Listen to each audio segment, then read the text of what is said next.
Hey everyone, welcome back to the All Things Private Practice podcast. I'm joined today by Caryn Zaner. PsyD is a psychologist who runs Therapy for the Apocalypse, which I fucking love that name, a private therapy practice, and Felt Not Fixed, a coaching and consulting project still finding its shape. In their clinical work, they offer virtual services for Oregon-based clients, specializing in group therapy and therapeutic intensives for people navigating identity transitions, relational and attachment trauma, and existential distress. I can't say the word today. Existential distress. Their approach integrates emotionally focused individual therapy, existential humanistic principles, and relational process work, informed by liberational and feminist psychologists. Through Felt Not Fixed, Caryn offers coaching, consulting, and facilitation for people and teams who want to live and work in closer alignment with their values. This branch of their work centers emotional authenticity, community connection, and creative experimentation.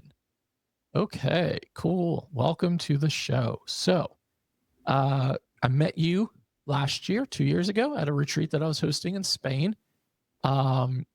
Really enjoyed like some of the build-up questions and conversation that we had before that, and then getting to meet you in general and spending time with you. It's obvious how apparent like authenticity matters for you, but more importantly, your values influence and inform everything that you do, not only personally but professionally, and that obviously shows up in your social media content as well. So I think we're talking about the combination of authenticity, values, alignment, and working in a capitalist world, or hellscape. Maybe we'll say that. We can say hellscape. We can say hellscape. So tell us about what that means for you, while not only like building your businesses and your therapy practice, but informing who you are as a human. Yeah, I think like many of us in the field, we get into the work to help people.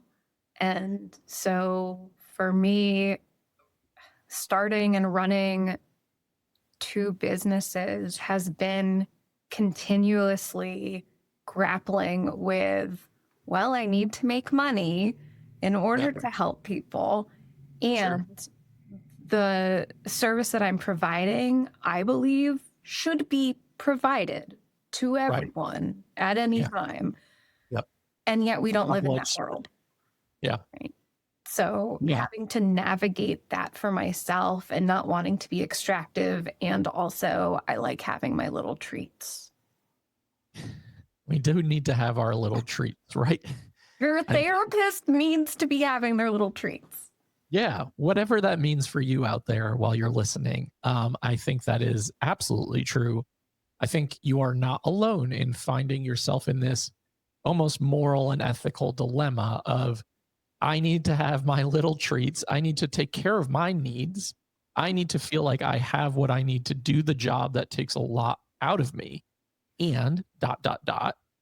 I don't exactly believe in the system that I am participating in. 1,000%. And I think I see you maybe grappling with it too on your social media. It seems like important that you're also making explicit political statements. And I decided early on that I'm not going to not do that. I believe the whole practice and service is political. So it feels impossible not to bring that in. I almost want to go down the rabbit hole of like, is therapy political? And like, you know, obviously the answer is yes, a resounding yes. And I know some of you listening are like, absolutely not. We need to keep it out of the therapy room. And we're not going to have that conversation today. But if that is your take, we're probably not in alignment in that regard. So this is challenging. And I've had a lot of people on recently who are navigating similar experiences. And I employ a lot of therapists who are also navigating this for themselves, but also trying to help their clients navigate this of like, I need my basic needs met. And I want more than that. Like, I feel like I want more than my basic human needs met. I want to feel at least some sense of comfort and relief in this lifetime. And by participating in a for-profit practice, by participating in a coaching business, whatever makes money, contributing into capitalism. And I think for me, what I've had to grapple with is like, how do we try to like level the playing field, so to speak? How do I try to make more equitable, accessible resource and care while also simultaneously in knowing that I have to pay my fucking mortgage. Hmm. Easier Yeah. said than done sometimes. Yeah. For me, it's been really important to draw from existing practices, what's already out there. I do not have to reinvent the wheel. There Yeah. have been sustainable mutual aid circles existing for forever. Yep. And I borrow from, I think their name is Alexis J. Cunningfolk and Brit something. I can send it to you later. But their model of like the green bottle sliding scale and equitable sliding scale, it feels really important to me to have my clients who are in tech, in big med and big pharma, like those clients who can afford, my lawyer clients, like they can Yeah. pay more. And Sure. then the queer, trans, BIPOC clients who can only pay $10 a session, pay $10 a session. So Yeah. like that's how I try, and I still grapple with like, is that enough?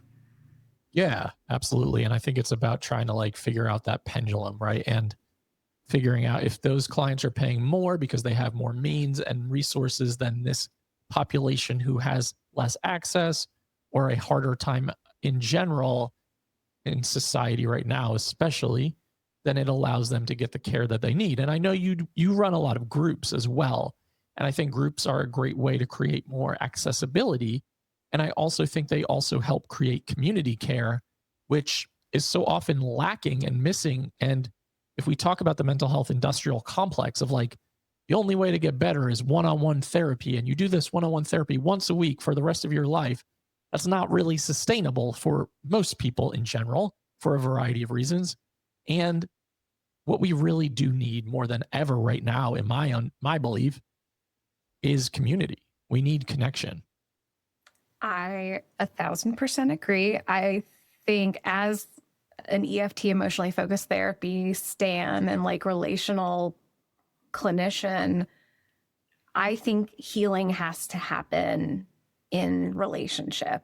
And while one-on-one therapy can be incredibly helpful and healing, I also cannot help but pay attention to the ways that it replicates rugged individualism, right? Like if you work on yourself and if you become your most enlightened self, then everything's better. Yeah. And I think that has value and merit. And, right, like I know for myself, I wish that I had had more queer elders. I wish that I had had more mentorship. I wish that I had had more cross-generational experience. And I still wish that I, like, now that I'm getting older, I wish that I had that too. And Sure. I hear that from almost every client for Absolutely. the last 10 years that, like, I don't know how to find my people. I don't know how to fit in. Everyone already has friends. They don't want me. Where do I fit in? Yeah. And with group, I can just kind of like make all my clients play with one another and like do it in Yep. real time. I don't think you're alone in that. I can't tell you how many times I've heard from therapists like, I wish I could just pair this client up with this client so they could be friends because they would really get to, they would really enjoy each other and support each other. And even when I was doing coaching work, like that's why I always preferred group coaching over individual coaching, just to see the milieu and just to see the connection and the camaraderie that got established. And honestly, that's why I started doing retreats, was because I was like, I want connection and community. I want to do it in these cool locations. I have the privilege to be able to, and I would love to help people get into that place where they can also do the same. And that, if we're talking about capitalism too, and equitability, is why I've always tried to give like one or two free spots away to the BIPOC, queer, trans community, the autistic community, people who just can't afford to come on an experience like that sometimes. And that was the only way I could make sense of like, if I'm going to charge X amount of money for these events, I've got to balance the scales, so to speak, because I don't think I can live with myself if I'm just like raking in money hand over fist. The sticky part of having values that you care about is having to deal with that yourself, right? Like, and that for me at least, the turmoil that I can cause of, is this the right thing within my idea of what pro-social and moral means, right? Like, am I living in alliance with my values? And for me, I feel ill when I feel like I'm not. So it is such a visceral feeling that drives things like that. And I honestly, I know it's not good for business, but I don't know what else to do. Yep. That's a really important point. And I'm glad you made that. I know it's not good for business, but I don't know what else to do. I have well, not unfortunately, I've made a lot of decisions in my business career where I've like firmly entrenched myself in my values. And to the outsider, if you were a marketing professional or someone who had a background in business, they'd be like, this is not the way to do the thing that you're doing. Like, you're leaving money on the table, you're missing out on this. And for me, if it doesn't feel authentic and genuinely aligned and congruent, I can't get behind it. That goes for like my marketing, my hiring, the way I promote things, the way I sell things. Like, I can't do it if I don't believe in it. And sometimes I wish I could turn that off, because I'm like, it would be nice to just not care so much. It would be nice to just not feel so much. But I am who I am. Yeah, I'm having such a reaction to that because I feel like, so I've only been doing this private practice thing for, geez, I guess 4 years, 3 or 4 years at this point. And I feel like the entire time I've just swung wildly between, why do I care so much? And this fantasy that if I could somehow turn it off, or I didn't have this thing in me, that it would be so much better, so much easier. Right. And then like, I also, that's when like the ill feeling starts, is like, I can't imagine not caring. Absolutely. I relate wholeheartedly. And I found very early on, when I transitioned out of therapy into working and creating all things private practice, that like people were drawn to me based on how I showed up, what I said, how authentic I was. And I didn't ever realize like people were drawn because they were like, I don't think I can do that, or I've never really seen this being done in this way, and this makes me feel more optimistic. But in reality, I was like, I'm just being me. I don't know how to be any differently. And now fast forward to like autism, ADHD discoveries later in life, I'm like, a lot of this is starting to make a lot of sense in terms of like how I show up, how I present information, how I speak about things, how I will defend the things that I care about until I die at my own displeasure sometimes. But like, that is my reality. And I think when we're going through this evolution of like business ownership, social media skews perspective and perception a lot of the time.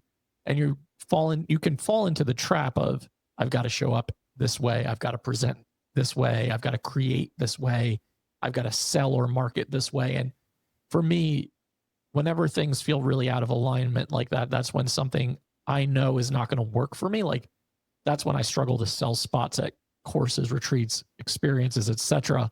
And it's always going back to that foundational why. Like, why are you doing the things that you're doing? Do they feel in alignment with your values? If they don't, for me, they're not going to work. And I think that's what I hear you saying too. I will absolutely take credit for what you just said. Yes. I like, and also it's just been really nice getting to know you for the reasons you were just talking about, seeing someone being like, this is me. And one of the takeaways from the first retreat I went on with you was my own self-doubt of like, why would someone come to me about XYZ? And Yeah. you said, because it's you. Yeah. Just be you. And it's so interesting to me that you can track, when I'm not being myself and I'm not being authentic and I'm not being rooted in myself, people can tell. Yeah, 100%. And they don't want it. Right.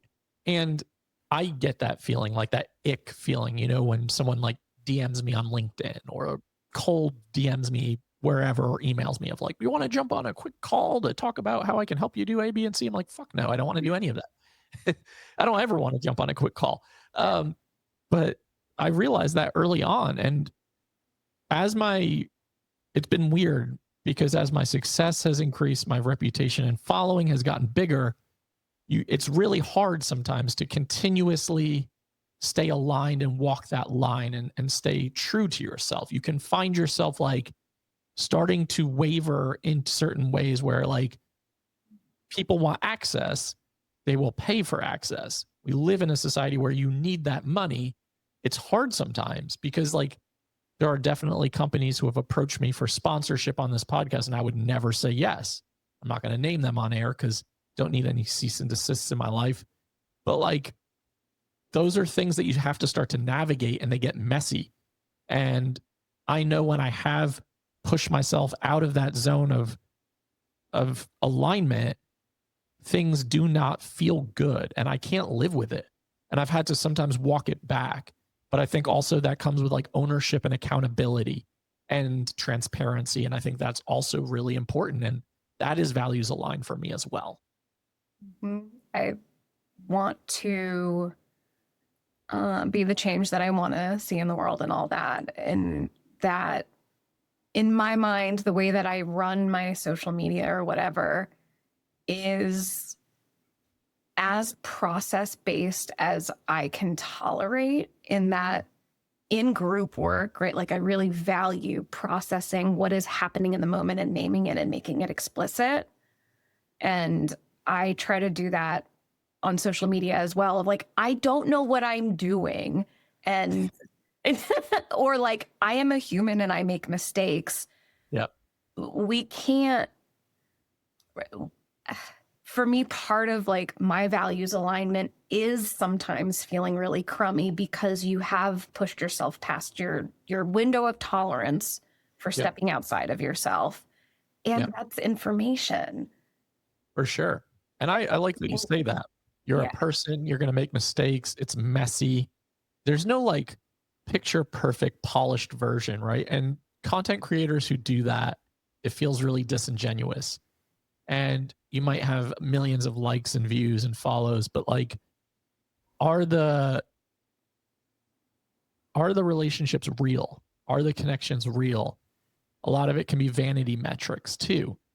And for therapists, I think it's weird to think about this era of social media and having a visible presence and sharing parts of yourself with the world.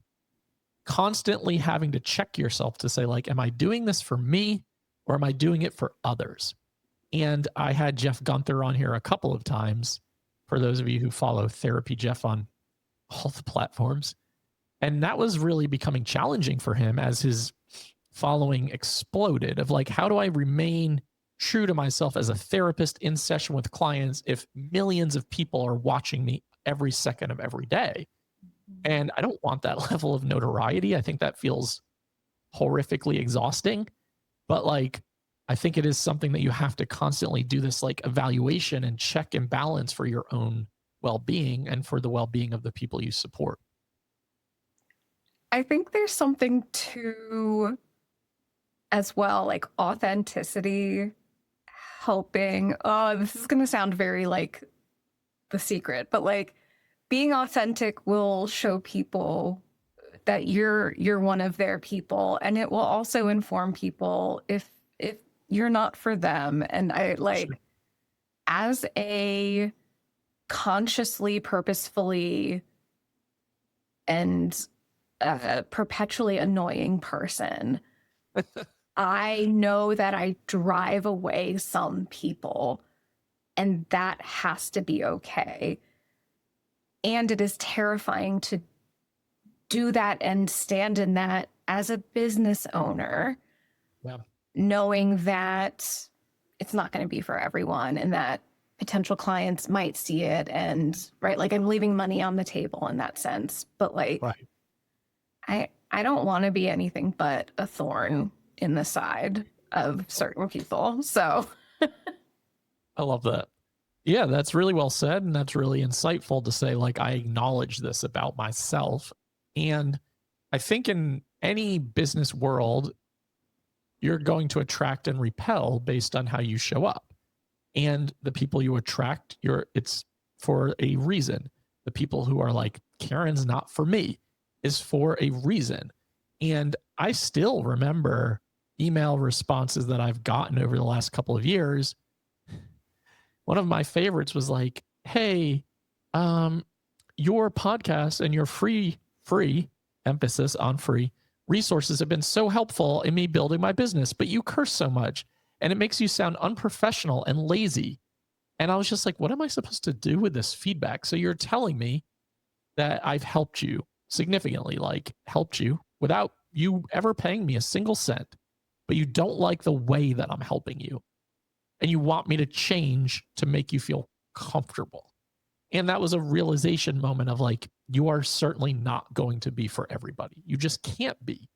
And there is vulnerability in that. There's vulnerability in authenticity. There's vulnerability in staying grounded and rooted in your values and speaking loudly about them. And I also really wouldn't want to have it any other way. Yeah. One thing I will say I appreciate about you is before I met you was before the Sevilla, Spain retreat. And, I was reading through the guest like information forms and yours came up, and you are definitely a strong advocate for masking, for disability justice, for COVID awareness, etc. And you were like, I think the accommodation request was like, can everyone please wear masks? Can we meet outside? Can we ensure that we have certain types of filters? And I will be honest, like when I first read it, I was like, fuck is this? I was like, this is unreasonable. But then I messaged you and I was like, hey, here's what I think we can do. And here's why I think we can and can't do certain things. And you were so receptive. And I think that is a really powerful message for you to be like, hey, I'm just trying to educate and I'm trying to advocate. And I really respected that a lot. So I just wanted to name that because before I met you, I was like trepidatious. I was like, I don't know how this is going to go for 5 days. Absolutely. And right, like, be more annoying is my motto. But it is important to advocate for oneself. And I have a lot of privilege in that. And I have a lot of experience doing it for myself and others. Yeah. And my read of the situation was like, okay, here's a person who's like big on ADHD. They understand accommodations. Yep. Let me shoot my shot. And it went better than I anticipated. That makes two of us. I gotta be okay with the no's, but I have to. But I have to ask. Like I have to be able to ask. And I think that's so well said. And the acknowledgement of the privilege to be able to do so. I think about that a lot because I like you end up in the medical system far too often and have a lot of invisible disabilities, chronic illnesses, mysterious ailments. And if I wasn't so well versed in advocating for myself, I don't think I would have gotten so far in terms of like trying to figure out ways to take care of myself. And I think about that so often with people who are not able to do that, who don't have the resources to, who don't have the education or the privilege to, and how sad that makes me because of how fucking broken our systems are. And there are a lot of resources out there for people in terms of like templates and letters that you can bring to your offices and things like that. And I'm not going to go down that rabbit hole right now, but like, I do think about that a lot, like the privilege to be able to advocate and to be able to speak my mind as a cishet white man, have a lot of privilege. So I just wanted to say that I appreciated that you did shoot your shot. And I'm really glad because I don't think we'd be sitting here having this conversation had you not, and had we not had that conversation of what I think we could and could not do. And if you were like, well, that's unacceptable, I'm not coming, that would have been okay too, but we probably wouldn't be sitting here having a conversation. Yeah. So anyway, that was, I just remember chuckling while reading that form. It was like, I don't know this person, but this is going to be a conversation that I need to have. Okay. as we are wrapping up, thoughts about things that you can be doing differently for those listening who are like, yeah, I want to come a little closer to running my business this way, or I want to come a little closer to just leaning into anti-capitalistic business practice and value alignment. I'll say practice rejection. It's invaluable, and you will experience it. And that has to be okay, because your voice is needed, however annoying it is. And that's how you make, I think that's how you make a difference and can feel okay with yourself in the morning. I love that. And I agree wholeheartedly with you. So, you know, I really respect the hell out of you for who you are, and I commend you for continuously being consistent. So, thank you for coming on here. And now please share where people can find you if they want to be a little bit more annoying. That's a good tagline, by the way. Thank you. I'm working on a campaign for I want to teach people how to be more annoying, because I think it is a skill. I actually think this is a really good, my brain always goes like, this is a good business idea.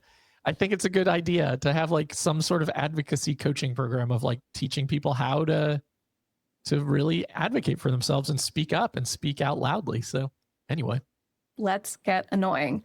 I am at Instagram, little @ symbol, therapy for the apocalypse with little periods in between the words, and felt not fixed, also with little dots between the words.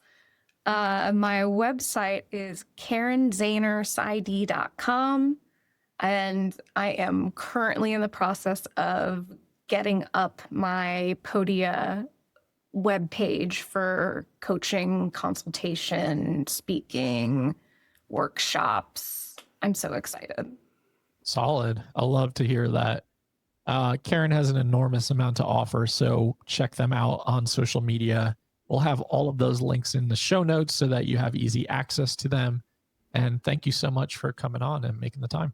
And I just noticed that cat figurine in the background on your shelf, and it's super cool. Thank you. To everyone listening to All Things Private Practice, all episodes are on Saturdays on all major platforms and YouTube. Like, download, subscribe, share, doubt yourself, do it anyway. See you next week.